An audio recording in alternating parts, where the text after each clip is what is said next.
मैं राहुल गांधी जी को पूछना चाहता हूं, पर्सनल लॉ को आप आगे बढ़ाएंगे तो क्या ये देश अब शरिया के आधार पर चलेगा?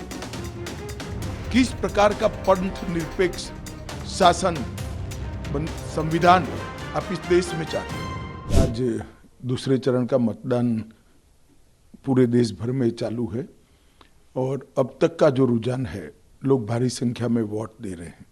सबसे पहले तो मैं मतदाताओं को अपील करना चाहूँगा कि सुरक्षित देश के लिए, समृद्ध देश के लिए और गरीबों के कल्याण के लिए ऐसी पार्टी चुनिए जो अपने वादों पर खड़ी रहे।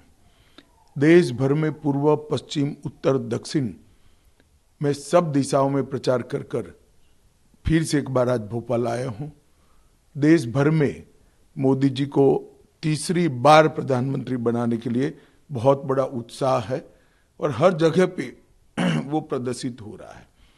कांग्रेस के घोषणा पत्र आने के बाद भारतीय जनता पार्टी के प्रति लोगों का रुझान और बढ़ा है, क्योंकि कांग्रेस ने अपने घोषणा पत्र में अपीसमेंट की उनकी पुरानी आदत को फिर से एक बार रिपीट किया है।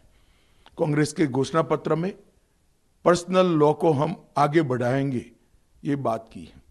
मैं राहुल गांधी जी को पूछना चाहता हूं, पर्सनल लॉ को आप आगे बढ़ाएंगे तो क्या ये देश अब शरिया के आधार पर चलेगा?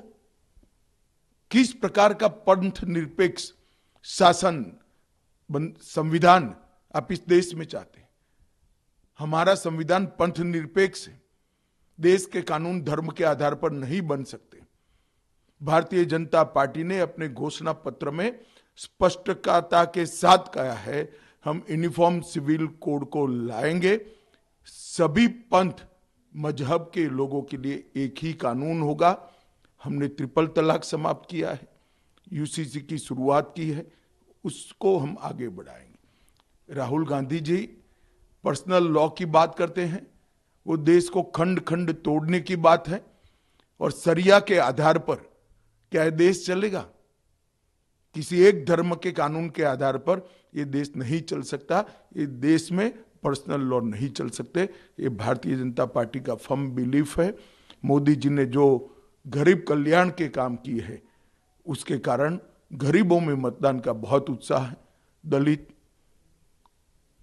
आदिवासी, पिछड़ा समाज और गांव के गरीब, सभी वर्ग के गरीब बहुत उत्साह के साथ मोदी जी के लिए वोटिंग कर रहे हैं और मुझे पूरा भरोसा है कि हम तीसरी बार देश के प्रधानमंत्री के रूप में 1 तारीख के बाद नरेंद्र मोदी को देखेंगे।